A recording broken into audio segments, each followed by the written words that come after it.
Welcome to the Tyneside Irish Cultural Society podcast with me, Michael McNally. Hi everyone, and welcome to the second Tyneside Irish Cultural Society podcast. It's good to be back. 4 weeks after our first show, and an awful lot's happened in that short period of time. We've lost two absolute legends in Jackie Charlton and John Hume, who will be greatly missed. We've also entered the era of the mask, and I hope everyone's got a nicely designed one for when you go in to get your takeaways. Anyway, I thought I'd start this week's show with a real positive character. Please welcome Mr. Pat Speight.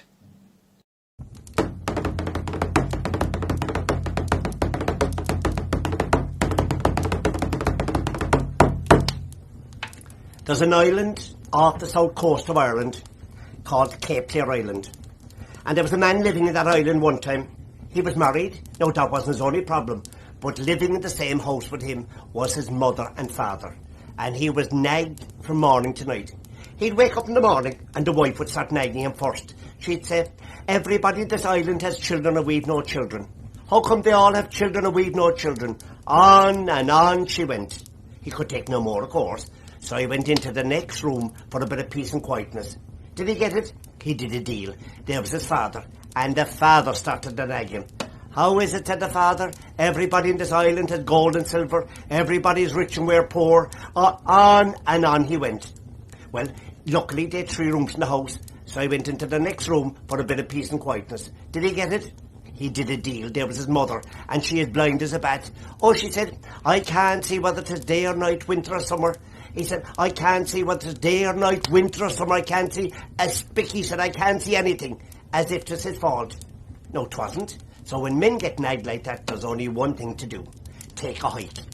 So he was walking down by the shore, and you know when you be fed up, you be kicking stones, and he started to kick the stones, and it was a funny sound came out, and he reached down, and what did he see there? Only a flattened, squashed up teapot, and he gave it a bit of a shine like that. Next there was a big burst of smoke. "I am the genie of the lamp."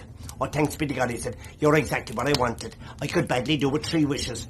"How tough," says the genie. "I'm Irish." He said, "What difference does that make? An Irish genie can only give you 1 wish." "Ah, come on, I'm stuck. I need 3 wishes. 1 wish," he said, "take or leave it." He said, Can I think about it?" "You can, of course," he said. And he went up to his wife. He said, "I'm just after meeting a genie, and the genie's after giving me a wish. What'll I wish for?" "Oh," she said, "we're married for years and we've no family. Wouldn't it be lovely to have a baby around the place, laughing or crying? Wish for a baby." "I'll do that," he said. And he goes into the next room and he meets his father. And he said, "Father, I've great news. I'm just after meeting a genie, and the genie's after giving me a wish, and they're going to wish for a baby." And the father said, "A baby? A baby? What kind of a clown of an idiot did I rear, wasting a wish on a baby? Wish for gold," he said, "and we won't be poor anymore." "All right, so Dada, I'll wish for gold." And he goes into the last room. He said, "Mother, our troubles are over. I've just met a genie, and the genie's out to give me a wish, and they're going to wish for gold." And she said, "What good is gold or silver to me," she said, "when I can't see whether it is day or night, winter or summer? Would you not wish that I get my eyesight back?" So the next morning he goes down, picks up the teapot and gives a bit of a shine. Out comes the genie, and the genie said, "Well, did you make up your mind?" "I did," he said. Do you know what he wished for? He wished that his blind mother could see a brand new baby in a golden cradle. And agus is sin much scale. Pat Speight, it's a great pleasure to have you here on the podcast for the Tyneside Irish Cultural Society. Thank you very much for agreeing to take part. I hope you're well. How's life over there? Michael, if it was any better, I'd be complaining. It's that good. That's good to hear. Once you're looking down at the daisies rather than looking up at them, you can't complain. Fantastic. Now listen, I saw you perform a few years back in the Tyneside Irish Festival, and you were absolutely amazing. Fantastic. I love the image. When you walked into the room, you stood out with your hat and your look, and it's just, you know, the world needs more people like you to brighten the place up and to educate people. And you made a huge impact on me and everyone who saw you. When did you realise you could tell stories? I drifted into being a storyteller, even though the question I'm often asked is, have you been a storyteller all your life? And I'd often answer by saying, not yet. Do you understand me? Yes, So, right, there were different ways why I got into it. I was born in Cork City, and my mother came from a rural background from Kerry, from the mountains. And she had about 8 sisters, and every man in Cork was chasing those sisters. So every Saturday night in our house, which was, I suppose, a tenement building, to tell you the truth, we had one room which was upstairs, like upstairs, downstairs. We had a room upstairs, our parlour, and everybody used to sit around that. They had their own chair, they had their own song, they had their own recession. Everybody had to have a party piece. And because I don't normally sing, and when I sing, I don't sing normally, I had to come up with a party piece. Everybody had to have a party piece. Now, at the time, on the radio, I was very much influenced by an actor playing the part of an Irish storyteller. His name was McNally. He was my hero. We used to listen to him every Sunday, and then sometimes he'd be on during the week telling stories in a traditional Irish Anarchy style. Years later, they say you should never meet your heroes. We were side by side on the stage for the last concert he ever gave alive. McNally, which was below at a festival in Cork, and we were just friends for life. He was just a marvellous, marvellous man. And then I used to spend a lot of time in the library studying books on folklore. When I was a child, even starting off into my teens, I wrote a composition saying that when I finished, qualified as a carpenter, I would travel the world and I would go to 2 places. I'd either go to Papua New Guinea or the Amazon. So it turned out I worked as a carpenter, qualified as a carpenter, and I said, in my innocence, when you think of it, I would give 2 years to God. So I went out to the third world, building hospitals, schools and churches. Now, I go down on my bended knees every day and I thank God I'm an atheist. So how one can change. Then I left for New Guinea, and I came back to New Guinea in 1974, having lived there for 3 years, and their whole lives were stories, because every bush, every tree, every rock, every fish, every stone had a story behind it. Now, same as in Ireland, and go, every field in Ireland had its own name. Every tree, like people had very similar, some say superstitious ideas about it, but everybody knew their trees and they knew their areas. So if we'd only listened, we wouldn't be building houses on a floodplain because we looked at the Irish name, this area subject to flooding. But no, we skipped the Irish names, we built houses on them, and before we knew it, all the areas flooded out. So anyway, I was from the Scouts. I used to love to read comics, a thing called 64 Pagers, which was obviously 64 pages, cowboys, westerns, and all these stuff I used to devour, and books on folklore. And there was a storytelling group started in Ireland, in Cork, and I joined that, and I found a natural home. Then I was invited to festivals, another festival. You start on the outside, and before you know it, you're in the middle. But thanks to storytelling, I've met the most fantastic people in the world. I've met so many musicians. I've met so many storytellers. John Campbell, I could just list out the name of these people that I got to know through storytelling. I've traveled the world. I've been to America, Canada, Tibet, Nepal, through storytelling. So it's been an amazing journey so far. Do you have any links with Tyneside? I don't have it other than that the big link between Tyneside and Irish. I mean, Tyneside opened its doors and its rivers and everything, and its workshops and steel mills to the Irish who were starving after the famine. Tyneside opened the doors and welcomed them. If you think between Greater Newcastle, way up to Hebron, the whole of the Irish connection is huge. No, Tyneside to me was the festival was just another festival that I was invited to, until I met the bold Tony Corcoran. And when I met Tony Corcoran, things changed utterly. A terrible beauty was born. I've been going off for about 15, 16 years at least. But when you go to Tony Corcoran's festival, Tyneside Irish Festival, it's like working for the electricity supply board. You're on call 24 hours a day. He said, Pat, you're off for a while.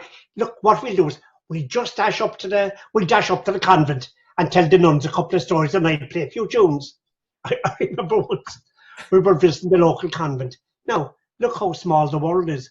In the convent was a nun from my own home place who was born and reared 30 yards from my own house.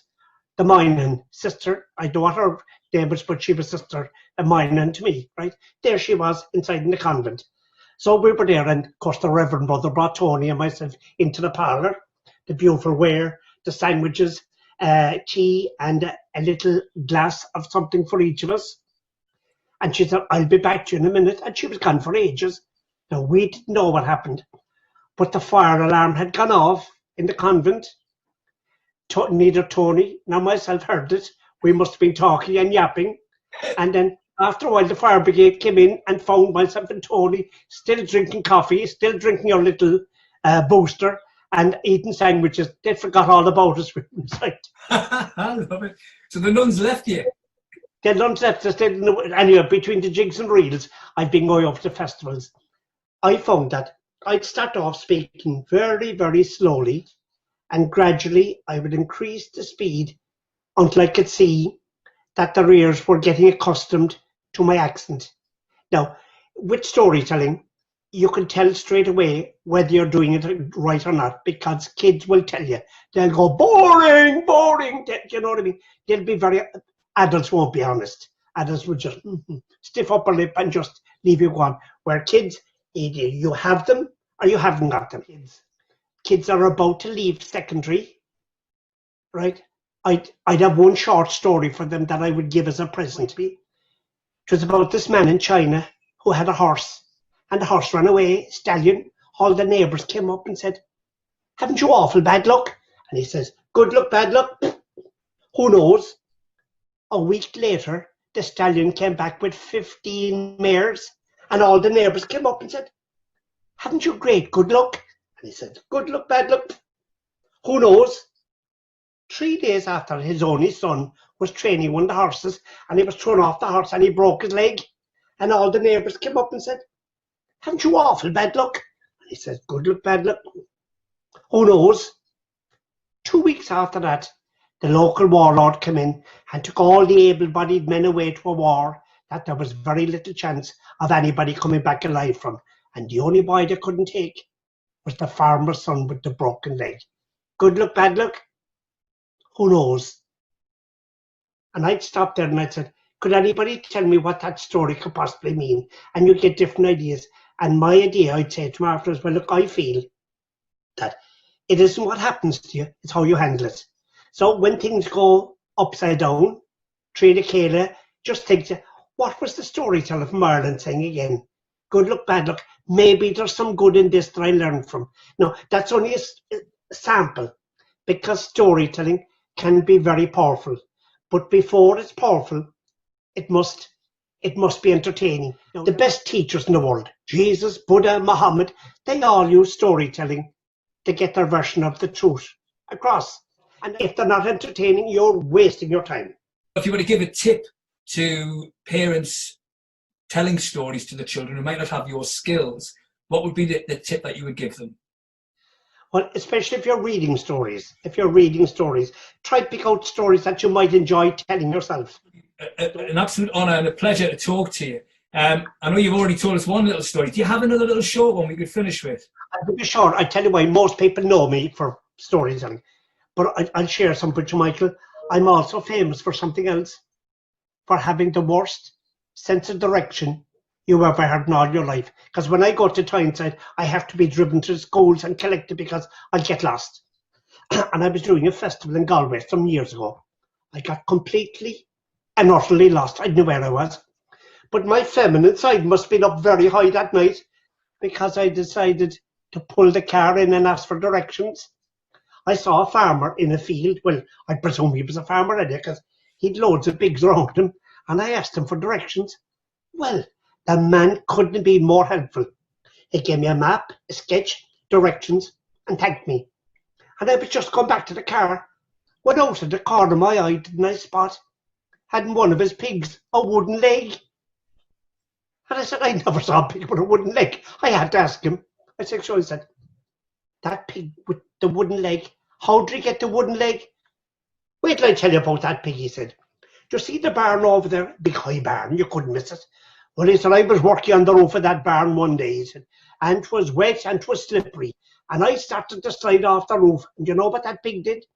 He ran over 3 fields, jumped over 3 ditches, and he landed in a spot to break my fall. Only for that pig being there, I would have broken every bone in my body. Jeez, I said, he's a great pig. But tell me, how did he get the wooden leg? Wait till I tell you about that pig, he said. Do you see the pond over there, a big pond? You couldn't miss it. He said, my daughter fell into the pond. No one saw her fall in except the pig. He jumped in after her. He caught her by the back of the neck and he dragged her out. He gave her mouth-to-mouth resuscitation and brought her back to life. He's a marvellous pig. Grant, I said, but tell me, how did he get the wooden... Wait, let's tell you about that pig, he said. I'm very fond of playing golf, and I played more Saturday mornings. And you know the way you'd bring a dog with you in the car for company? I used to bring the pig. And I was going along one Saturday morning to play golf with the pig beside me, and didn't I get a mild heart attack? And you know what that pig did? He caught the wheel of the car. He kept turning the wheel of the car, pulled the car into side road, hopped out of the car, flagged down 5 cars until he got one with a mobile phone that had credit. Phoned for an ambulance and got me shifted. That pig that you're looking at there saved my life twice and my daughter type once. He's a marvellous pig. Grant, I said, but tell me, how did he get the wooden leg? Oh, he said, a pig that good, you couldn't eat him all at once. It's been a pleasure. Will you give my best regards to all my friends over? I certainly will, Pat, and thank you very much. It's been an absolute pleasure talking to you, and I look forward to seeing you over at the Tyneside Irish Festival, the next possible Sooner the better. Sooner the better. Thank you, Michael.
That was the outstanding talent of Perrine Missimer, a violinist from France, and we'll have more from her coming up.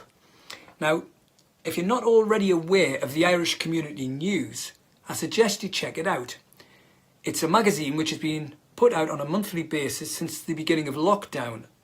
You can access it through the Irish Centre website, and you can either download it or just read it online.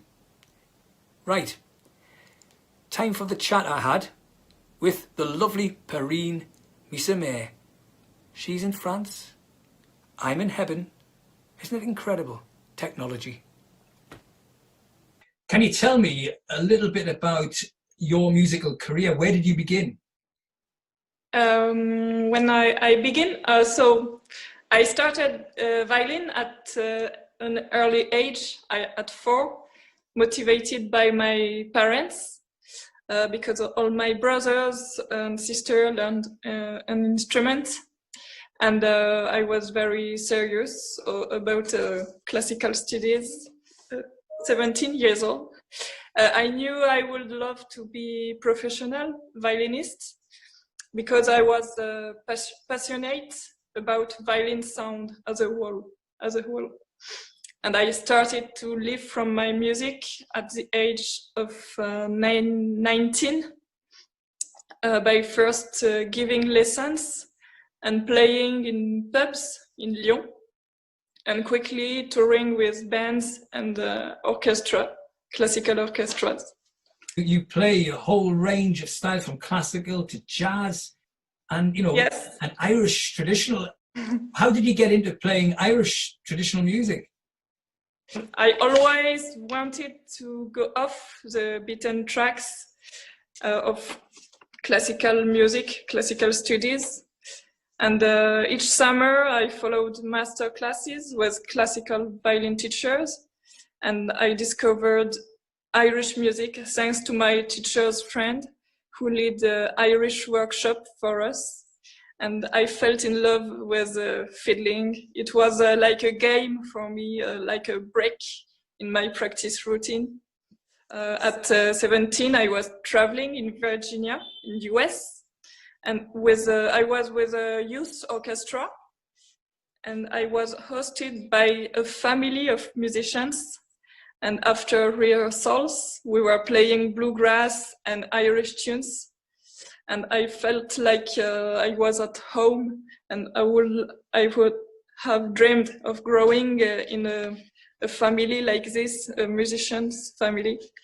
Then I decided to follow Irish workshops as much as I could in Brittany and Ireland. And I have been lucky since to learn tips and tunes from Jerry and Eilish O'Connor, Martin Hayes, Siobhan Peoples, and in my town with Irish musicians from Lyon, like John Doherty. You've toured around the world. Where else have you played? I have been in Syria, I have been in Italy, in Germany, last winter I was in China for giving master classes. When are you going to come to Newcastle, Tyneside, and play here in England? Oh, I don't know. We'd love to hear you play. We'd love to have you perform. It would be a pleasure. Would you be good enough to play something for us? Yes, I can.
It was a Calagans, Golden Eagle, and the Galway Reel. Thanks for so much for the invitation. Well, that's all we have time for. Thank you for watching the Tyneside Irish Cultural Society podcast, and thank you to our guests, Pat Speight and Perrine Missimer. It's been an absolute pleasure. Stay safe. Take care. Thank you.